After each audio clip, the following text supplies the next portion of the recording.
Is too much of a good thing a bad thing? We'll find out this week on Motoring 2002.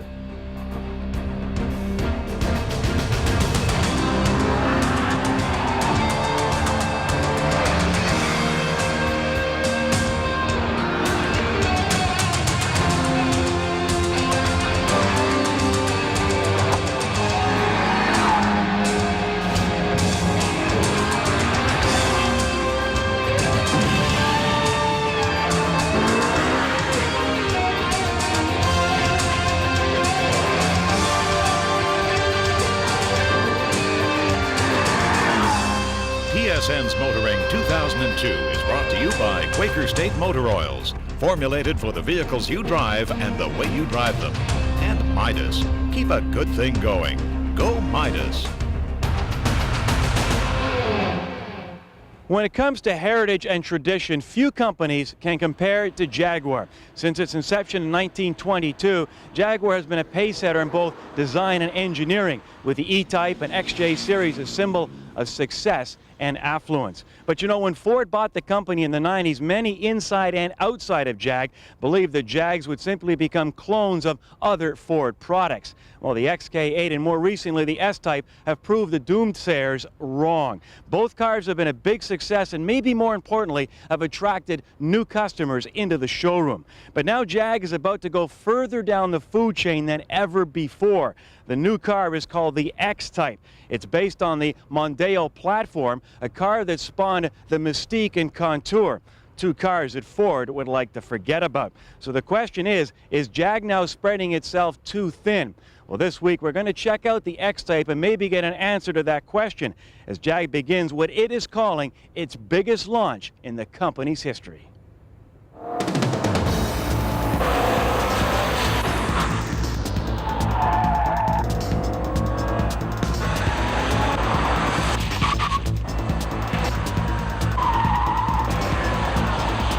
Essentially what we have today is a handling course for the new X-Type Jaguar, and it's really looking at the active safety features of the vehicle. We have all four configurations of the car here today, the 2.5 and 3 litre in the stick and the automatic transmissions.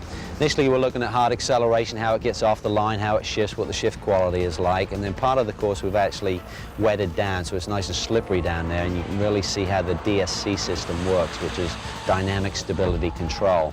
And the system can also be switched into the off position, which is great because it really highlights how well the system works. We're at Atlanta Speedway and we're here because we want to demonstrate to people some of the dynamic capabilities of this car. This car is not a race car. We're not making any claims for it to be a race car, but in the safety of a test track environment, it allows journalists to actually try it in a safe environment to make sure that they understand how things like, for example, dynamic stability control work, how the car handles into corners. They can practice things on this track here that you couldn't do on the open road.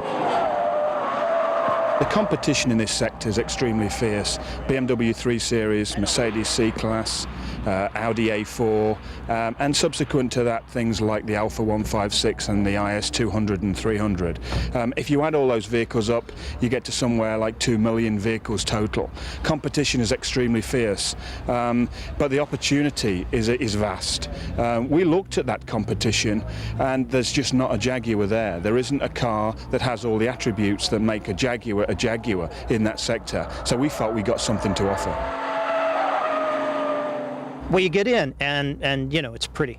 The leather is comfortable and cushy, and the car looks nice, and it's got all the cues. You know you're in a Jaguar. But then you get out and drive it, and driving well, I was having fun. I couldn't stay up with the car. When I drove poorly, I couldn't make mistakes that the car couldn't correct. We've got a new flavour of ride and handling balance with this car. This is quite different to some of the older Jaguars. This is a car that's very nimble and precise, and all-wheel drive really gives us that opportunity to deliver that sort of nimbleness and sportiness in a Jaguar for the first time. It, to me, hits right at the spot where you know, there's a new marketplace where someone can say, this is a much more interesting car than an Audi, but I have all-wheel drive. And for the person that, you know, if they had built a front-drive car, it would have been a disaster for the line. But the all-wheel drive and this system works well. It's a good handling, competent car. One or two people have said, you missed an opportunity, you got a real chance here to do a radical design, something that differed greatly from Jaguars of the past. We feel that the biggest compliment that's paid to us when people look at this vehicle is that they say this is a little Jaguar, this is a baby Jaguar, because that's exactly what we set out to try and do. If we're going to attract people to this as a Jaguar, then it needs to look like it. They've never gone this far down the food chain. Can it hurt the Jaguar image? When you look at it, the brand extensions that, if they're true to the basic value of the line, I think they're fine. The one that would worry me more is Mercedes-Benz when they, you know, make an A-class car. If they brought a car like that over to this marketplace, that's stretching your brand a bunch. This isn't at all, because every other luxury manufacturer is in the entrance level. Sure, it's a big gamble. But they have to try it. Having tried the car, I think that the odds are pretty much in their favor, but sure, it's a gamble. You're going into a market you've never been in before with the amount of money that it takes to develop a new car, but I don't think they had any choice. Is it a gamble? Absolutely no gamble at all. The competition should worry. Listen, what do you hear? Nothing. More later on Kenzie's Corner. Fun and funky. Up next, Mazda's all-new Protege5.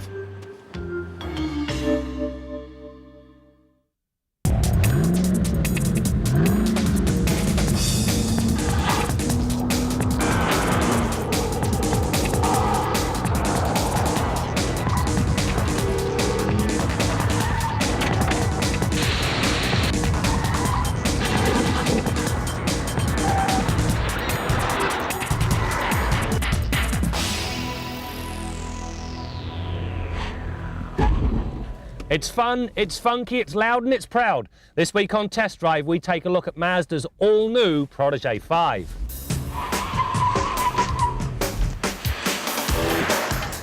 Riding on McPherson struts up front and Mazda's twin trapezoidal links in back and roll bars at both ends, the Protege5 truly surprised.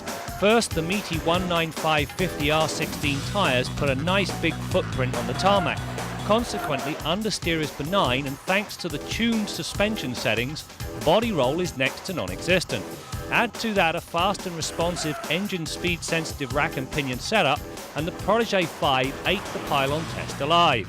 Surprisingly, this handling prowess does not put a crimp on the ride comfort. Out on the open road, large bumps are swallowed in stride, and sharp impacts like expansion joints, well, they pass almost unnoticed. Inside, the fun and funky aspects continue. First of all, the steering wheel is nice and chunky and gives you a sporty sort of feeling. That's backed up by white-face gauges and tasteful titanium accents. The radio has got enormous knobs and the climate control includes air conditioning. You also get a power glass sunroof, steering wheel mounted cruise controls, while on the door you've got the usual power locks, windows and mirrors. In back, well, it's more of the same. The hatchback configuration gives you plenty of headroom, there's abundant knee room and enough space under the front seat to accommodate your toes. In short, for a small car, it's very roomy. One of the concerns with the previous Protege was the rather lackluster power production. The Protege5 addresses this by squeezing a 2-litre twin cam under the hood. With 130 horsepower and 135 pounds-feet of torque on tap, its work ethic is up to the task of imparting a sense of urgency when you tromp the throttle. While the clock says running to 100k takes about 10 seconds, the feel is of a much faster car. Two transmissions are offered, a 5-speed manual that brings a nicely defined gate and a light clutch, or an electronically controlled 4-speed automatic. The lone drawback with the execution of this Protege5 is the fact that the gear ratios are not in step with the engine. To begin with, at 100 kilometers an hour the engine's pulling around 3,000 RPM. Step it up to 120 and the tach points at 3,500 RPM, which on a long trip would make for a lot of monotonous noise. On a more positive note, a 55-litre fuel tank will give you a 500-kilometre range, which for a 2-litre engine is not bad at all. Stopping power comes from a 4-wheel disc brake system that comes with standard anti-lock. The pedal feel is firm underfoot and easily modulated, bringing a full-on stop from 80k in a respectable 114 feet. Bonus marks for the electronic brake force distribution built into the ABS. This system replaces the old mechanical proportioning valve that reduced rear pressure as the weight shifts forward. Now this keeps the ABS intervention to a minimum.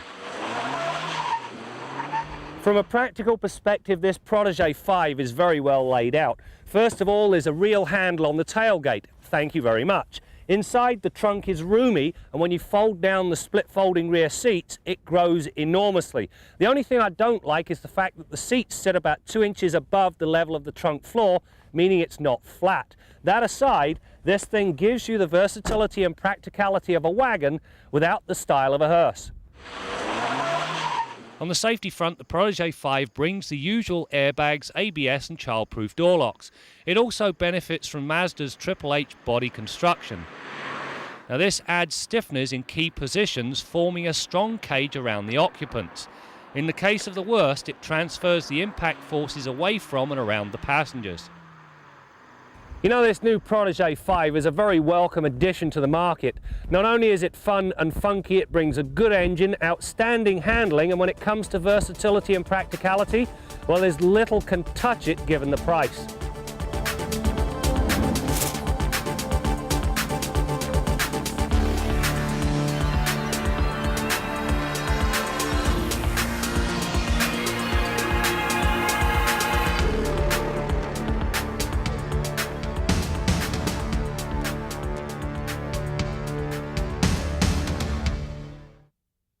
Our Midas tip of the week concerns getting your car mechanically prepared for wintertime.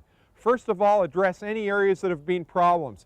If your car's been acting up in the spring, summer, and fall, it's likely to worsen with dropping ambient temperatures, so check those items first.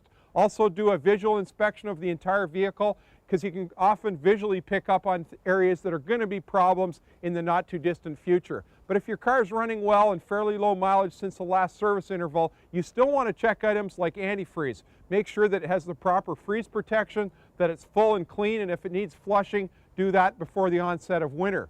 Engine oil is another key area. If you've run 10W30, 10W40, or 2050, they may have been suitable grades to run in the summertime, but they're not suitable for cold winter starts. Most vehicles today call for 5W30 oil for good winter performance. Another critical area to look at in your vehicle is the condition and type of tires that you've got. Make sure that you've got adequate tread depth, that they're properly inflated, and that they're suitable type of tire for winter driving. If they're not, now's the time to change them to new tires or to buy winter tires that are more suitable for winter performance. This is a key safety issue on many of today's cars. That's your Midas tip of the week.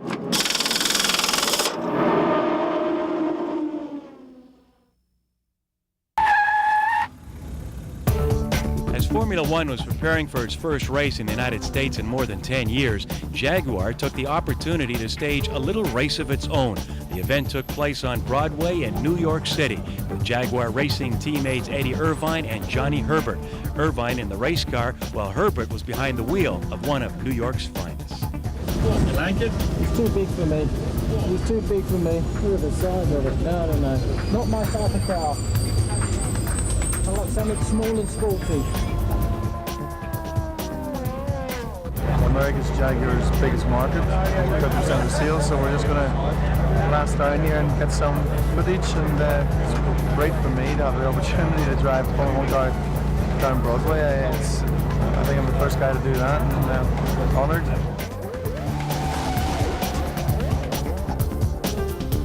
You know, when Ford bought Jaguar, people started to ask the question, is it a real Jag? In other words, how much Ford product is in the vehicle? Well, although they won't say it publicly, a lot of Jag people are getting fed up with that question. I mean, for example, how often do people ask how much Audi is in a Volkswagen and vice versa?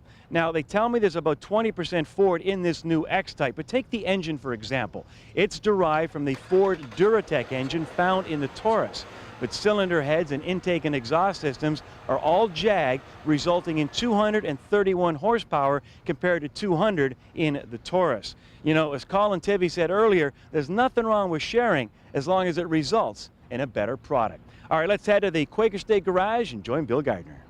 Brad, I couldn't agree with you more. I'm all for shared parts, and certainly in my repair shop, shared parts really helps me out, because if I put a part into inventory and it could conceivably fit more than one car or more than one engine, that really helps me out. If everything was unique, boy, you'd have to have 3 times the inventory that you have today to repair cars. Here's probably the classic example of all time of an engine that shares a lot of parts with another engine. This is a 4.3 GM V6 engine, and this engine shares a lot of its valve train components with a 5-liter and a 5.7-liter V8 engine. Matter of fact, when they made this 4.3, it was essentially a 5.7 V8 with 2 cylinders lopped off the block and shortened up to a V6.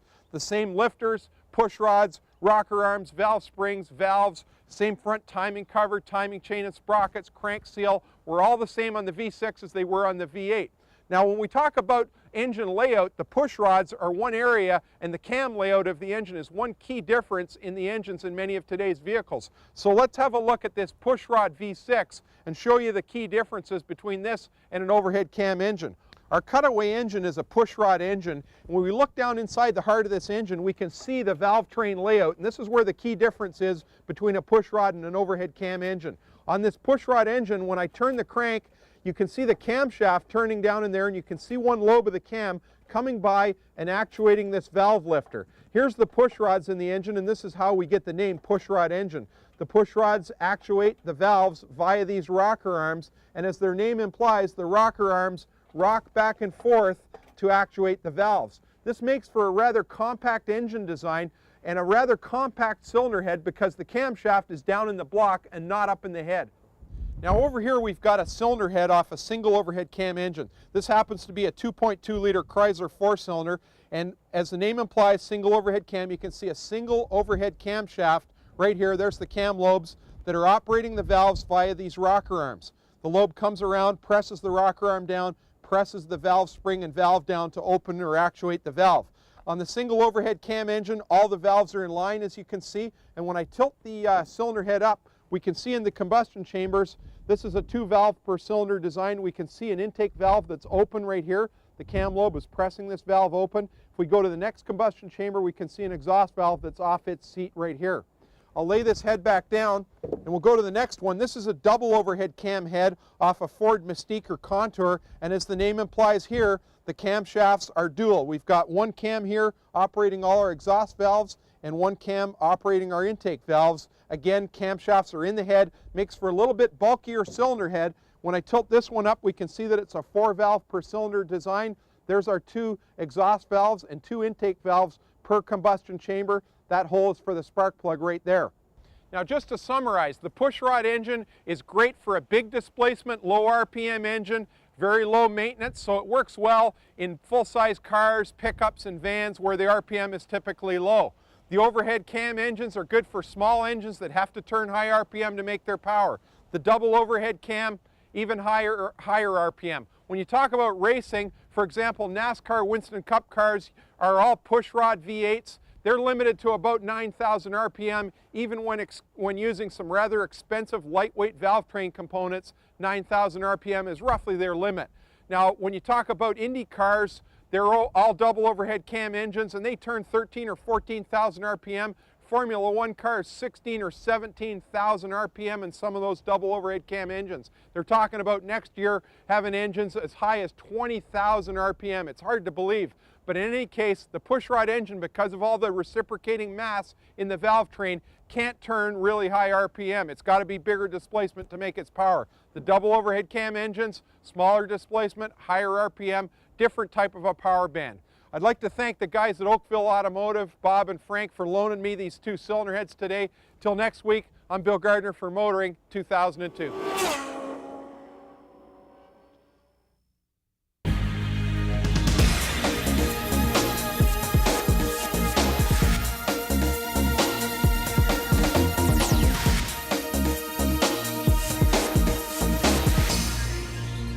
got on an airplane the other day, and it wasn't one of these cases where you walk straight from the terminal right onto the airplane. We had to get onto shuttle buses, which drove us about 30 kilometers out in the countryside before we got on the plane.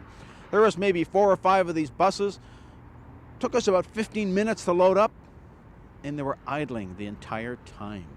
Now, these were diesel buses, so of course the emissions contained all these carcinogenic particulates, wonderful stuff, spewing all over the place. Now, maybe at an airport it's not the place to be worrying about air pollution because of all the junk the airplanes are already spewing into the sky. But come on, can't you shut these things off while we're waiting? The same with big trucks like these. You go to a truck stop, you see these things idling for hours and hours on end.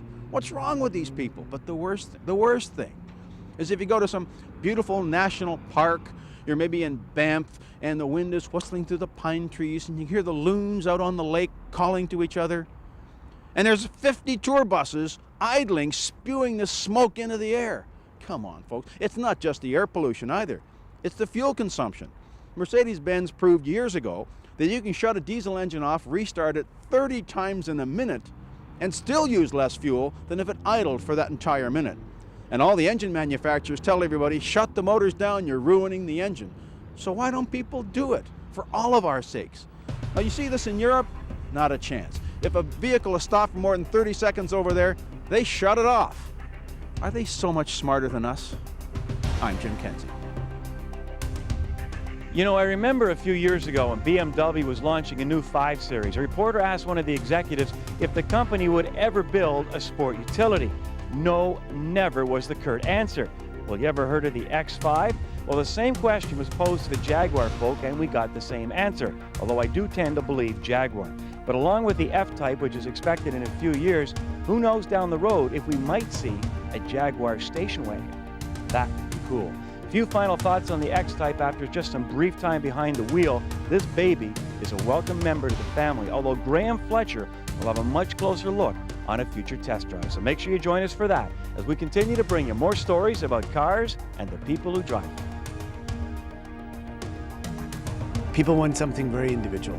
I mean, even if you come in today and just order a car with the color you want and the interior you want, there are customers who want more than that. They want a car which is their dream car. It has some of the attributes they really like. Some of the very specific tastes are mirrored in the car, and that's what we're trying to combine with the performance AMG offers and then order the car for the customer. TSN's Motoring 2002 has been brought to you by Quaker State Motor Oils, formulated for the vehicles you drive and the way you drive them. And Midas. Keep a good thing going. Go Midas.